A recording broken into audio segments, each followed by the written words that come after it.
what is coming next? And why do we feel this sense of like the way we work and our relationship with work is changing, so drastically? Did our parents and our grandparents feel this as well? Or is this something new for today's working professional? Yeah, so I think a couple of things on that. The first thing is I have to believe that people have always wanted a sense of meaning and purpose and belonging from their jobs and their work.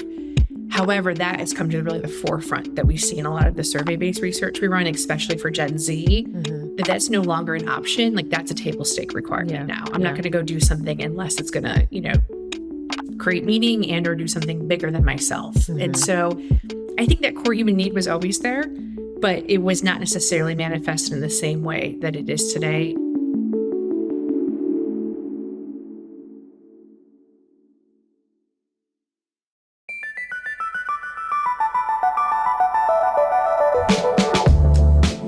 Let's be honest. When it comes to a thriving career, we're all still figuring it out. Welcome to the Still at Work podcast. On this show, we take questions about navigating the workplace and work them out together. I'm Kim Taylor, head of diversity, equity, and inclusion at Coursera, and I'm your host. Let's get to work.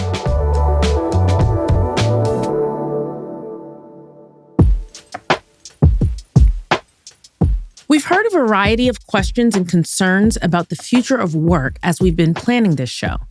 So today's question is sort of a mixture of all of those questions and concerns. Here it is. There's so much uncertainty in the world right now, and my job is the one place where I want to feel safe and prepared. I can't get advice from my parents because the working world has already changed so much.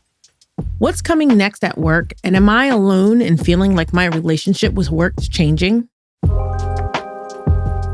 Most of us can't tell the future, but our guest today is definitely trying. Dr. Kelly Monahan is a managing director at Upwork's Research Institute. She uses data and trends to study the future of work. Today, she'll tell us what those trends are and how to evaluate them for ourselves. But first, here's how Kelly entered the working world. And I'm going to be honest with you, my very first project in HR was to do reduction in workforce. And so over a course of one day, I had to go and lay off 200 individuals in a back office. And the reason is because robotic process automation was coming in. And so for the very first time at a young age, I saw this disruption and substitution effect that was beginning to take place. And I think for a long time, I went into thinking, oh, people work because they need a paycheck and it's just a job. It is transactional. And there would be some truth to that. But I realized in that day, work is so much more than that. Work is a sense of belonging for people. It is their sense of community. It's where they get their sense of identity. And when that becomes disrupted, worlds begin to crumble. And I think societies begin to really feel that effect as well. And so that's what led me to go get my PhD and do research, because I realized we don't have enough data and insights. And I'm from Rochester, New York. So I grew up in Kodak country. And during my formative years, I saw 40,000 people get laid off. Yeah. Again, because of the disruption of the digital camera and the digital technologies. So I spent my entire research career trying to figure out how do we make room for both technology and humanity at work? And how do we understand work as itself more than just a job? Like always, we have a topic question for our conversation today. You heard it at the beginning, but there are so many other questions concerning the future of work. Questions that I can honestly say wouldn't have even occurred to me when I entered the workforce. Luckily, Kelly has been doing her research, and she's come up with 3 areas for us to talk about regarding where the working world is going. The very first thing that we're just having to navigate right now is an imbalanced labor market, meaning that, in the US today, just take it, and again, take this number with a grain of salt because it changes every month when jobs reports are out. But right now, companies are reporting 8 million jobs that they need to hire for, and we have 6 million, give or take, unemployed people in America. That means there's a gap of 2 million jobs that even if we had full employment would still go without someone working. But yeah, if you ask people today, hey, how hard is it to find a job? Most people are like, oh, it's awful. Like, it's so hard to find a job today. And so what's happening is where the highest demands are in government services, healthcare, construction, I think what's changed is for the last 30 years, we have moved a lot of people into tech, professional services, a lot of this knowledge work.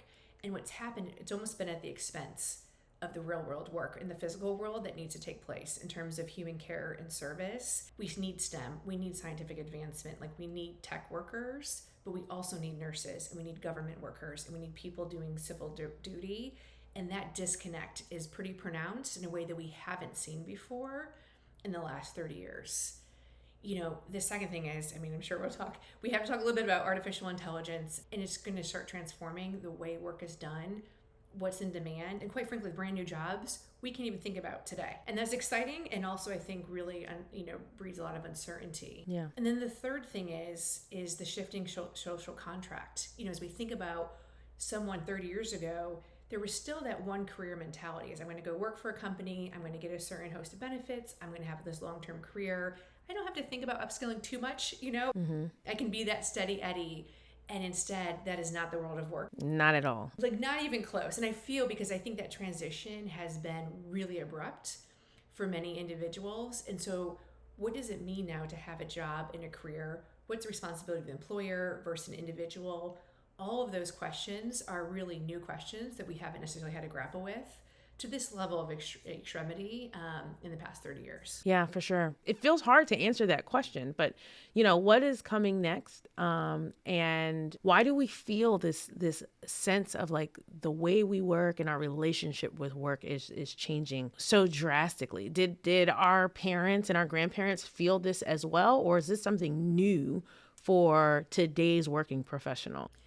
Yeah, so I think a couple of things on that. I have to believe that people have always wanted a sense of meaning and purpose and belonging from their jobs and their work.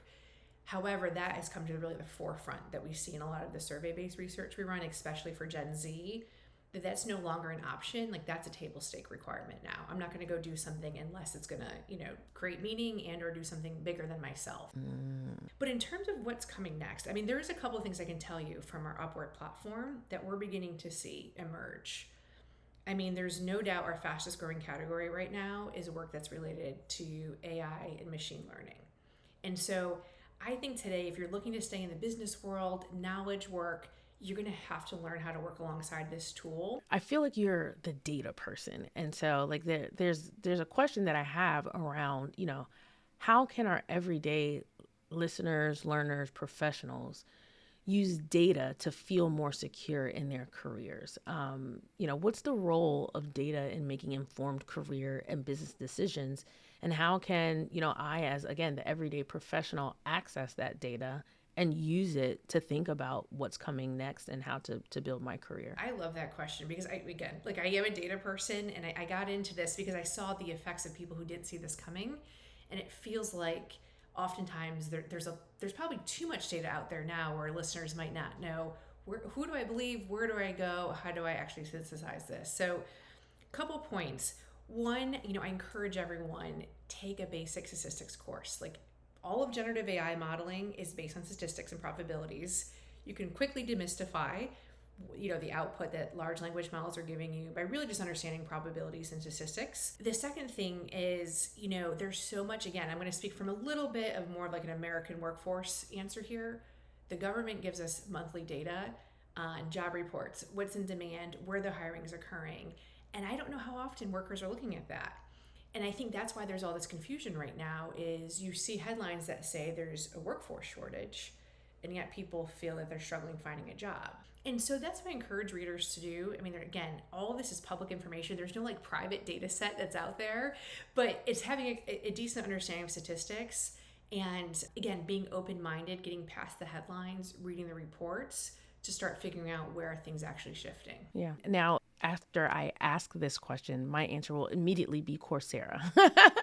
But from your perspective, how can you quickly upskill? What's your advice to someone who wants to quickly, I'm in the workforce now and I see it changing before my eyes and I still got a long road ahead of me. So what can I do to upskill? Coursera. Yeah, obviously Coursera is a great platform. What I think through, to answer that question, I started thinking through what are the barriers of having someone start skilling today? Usually it's access to learning, and that usually is a cost barrier as we think about more traditional formal pathways. The second thing is time, and like being able to have the cognitive capacity and the space to learn. And so I think removing those two barriers is going to be key. And that's why I do think platforms like Coursera are an option, because that removes the cost barrier. And as you think through time, it allows you to fit it within your schedule and your time. And then second, though, creativity is never going to go out of style. Strategic thinking, scenario planning, learning how to be analytical and make judgment, ethics, morality, like all of those come to the forefront as we begin to offload more of the work to technologies. And so it becomes like, what are humans going to need to do for each other? Yeah. As the DEI leader, my wheels are spinning. In your research, do you find that the changing landscape and the changing world of work affects different groups differently? I think I'm going to give you an honest answer. The system that we have all working in, I know I'm going to be preaching to the choir here, is not made for people of color, minorities, women. And so to answer that question, we have to, I think, first acknowledge and say that the system isn't actually set up for equality today. Like, we didn't inherit a system that was ready to go. And so as I think through the future of work and some of the things that are happening from an upskilling perspective, they're happening on the edges, and I don't think they're happening fast enough to actually make up for that systematic change that actually needs to take place. And so as we think through broader social economic status, I mean, that certainly predicts whether or not someone has access to education, whether or not someone's going to have access to a fair wage and be able to make a livable wage. And so I think these are the type of questions and challenges that we need to be spending more time focusing on, researching. I mean, I think there's enough data to show that we are still disproportionately impacting populations negatively with our policies. And an example I'll just give you is we just did a research report on women in RTO. And what we found is that working moms in particular are leaving the workforce at faster rates when a company requires full-time in office. And so there's this acknowledgement and there's this head nod towards it, but companies are still moving forward and doing it. And I think that is going to be where people who are in a position of privilege and power, who are able to move into these future work arrangements that are more inclusive, that allow for more flexibility and autonomy, I think those companies will win, because I think there's enough of that to happen. But then they need to start paving the way and making sure that those circles of inclusion become broader, and that we're not ignoring and leaving people behind. Because we can get really excited about all this technology, but if it ends up displacing and continues to displace people that we have allowed to be displaced over the last 50 to 60 years, is that really a future we want to be proud of? And is that something that we're actually getting out of bed and saying we're doing meaningful work? Yes, and that's the tough part, because,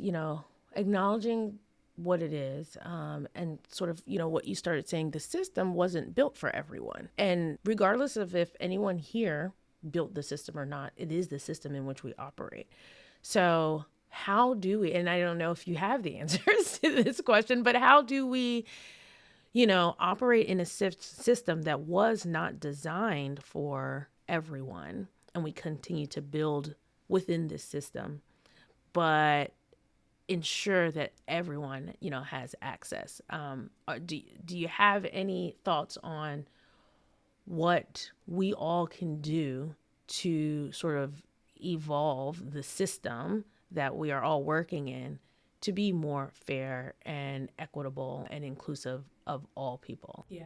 The first thing, and I have a book coming out in January that I wrote with Christy Smith, who led DEI at Apple for a few years. And so the very first thing that we talk a lot about is called essentials, and it's really the leadership level. And I think where a lot of where we've went wrong is we do not suspend self-interest at the top. The system is actually built oftentimes to protecting the interests at the top, not the other way around. And so step one is, if you're a leader today, you're in a position of power, how do you use that in a way that your self-interest is suspended? Again, not so that you become, a victim here or anything like that, but it's really, you are in a position of privilege and power, and recognizing that and being able to move the system forward on behalf of others. And I think actually Microsoft is a great example of this. About 10 or 15 years ago, they changed their performance management because they realized part of their performance problems were the way that these engineers were behaving. They were like kind of secretive, protecting their own code, and they needed more collaboration. And so they moved their performance management system to measure as with as much equal weight around how are you developing others around you? How are you making others around you better? And I like, my hope is every company begins to move towards that level of performance. Thinking on a more global scale, the world in and of itself is changing all the time. Does uncertainty in the world create uncertainty in the workplace? Are those things, linked all the time? Can we separate world events from work? Does your research, give us any idea about this? Yeah, I think it's a great question. And so that is probably one of the things we think through, like what's changed the last 30 years. We are more connected globally in terms of just being global citizens and having much more knowledge of what's happening really outside of our own four walls. And I think that's the one thing that, again, we address a bit in the book that we've seen with research and data, that it's hard to split your identity and say, okay, well, I'm Kelly the worker today, and all I care about are these things that are hitting my inbox. And I am tuning out that it's an election year, and I'm tuning out that there's a war, and I'm tuning out that there's, people that are hungry. That doesn't happen. Like, we're humans. And part of bringing, I think, our humanity to work is making space for the life that occurs outside the four walls of an organization. I feel like this episode is particularly important for Gen Z. Most of that generation didn't have the opportunity to witness the working world prior to the pandemic. They don't have any comparison. But Kelly says leaders can create certainty for junior employees by simply being more transparent. I don't know how you feel, but we're thriving in a remote environment because we've already, I had 10 years in an office. It's true. That's very true. Right? So I was able to establish norms okay, you don't do this way. Those, at the end of the day, as humans, we're still social beings. And so the way that we learn is by observing one another. That's a great point. I actually hadn't thought about that until you said that. But yeah, I actually had my time in the office, so I get it. Yes. And so here's a practice, right? Because so the answer is okay, so we have to go back, how do you solve for this? And I'm okay, well, let's create a new pattern here. Instead of just reverting back to what we know, what does a new system look like? What does the new modeling of behavior look like? And as a leader of a team, what it looks like is I have a visible calendar, and so my team knows I'm going to Orange Theory tonight for a workout, and that's going to be okay, and that's my time, because I'm going to make that visible. If I was in an office before, people would know where I was coming and going, and when I was at lunch, or whether I was leaving to go to a workout class. And so I think that's the call for us, is figuring out, we're social beings. How do we do this now in a digital environment? Because it's really hard, and I have a lot of data to support this for Gen Z in particular right now, who's learning, and how do we make sure we don't put them behind because they don't have that, but let's also honor them, give them the flexibility and autonomy that we know we want and we need as humans. Let's not wait until they're 40 to get it. Right. Right. All right. So what are the key takeaways? If your listeners today, if you said, here are the top 3 things I want you to think about today, or here's something simple that you can do today to help yourself feel more certain about the future, what would you say? Would you offer to the listener? Yeah. Number one, make sure, if you're not learning, make sure there's some sort of learning on your performance management. Make it a priority this year to make sure that you're learning something around technology, or again, those enduring human skill sets like creativity, innovation, strategic thinking are never going to go out of style. Just make sure you're prioritizing that. I think second, make sure you're working in a system that values you. Assess where you are right now, assess your leadership team, assess the environment around you, assess your flexibility. The great news is I think there's a lot of organizations, there's platforms like us at Upwork that enable alternative work arrangements. Find something that's going to work for you. And then third, again, also then don't forget to look outside of corporate America. There's a lot of demand in other areas that need service and that need expertise and skill sets. So continue to look in those areas for workforce opportunities, but also every day as customers, we engage with these workers. So let's making sure that we're placing as much value and dignity on all types of work that we need as a society. Awesome. I love it. I'm so inspired by this conversation. I think, and I just love that you've coupled the research and the data with, this discussion and what we, we're feeling and learning, for ourselves every day.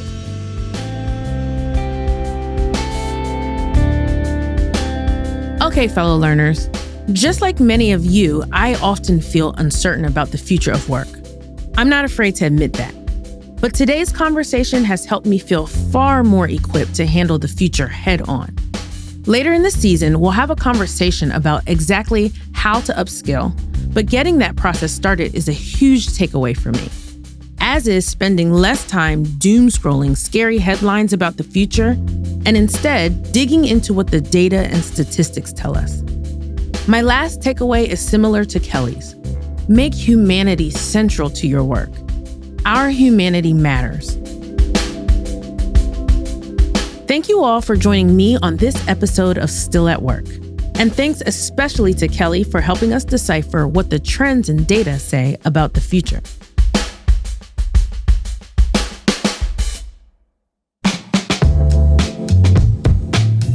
Do you have questions about how to navigate your workplace and everything that goes along with that? We can help. Go to the form in our show description to submit your question. While you're there, please don't forget to subscribe to our podcast, Still at Work, wherever you listen to podcasts. You can also rate and leave our show a review to help others find us. That's it for today's episode. We'll see you soon. Views and opinions expressed during the podcast are those of the individuals expressing them and do not necessarily reflect those of Coursera or Human Group Media.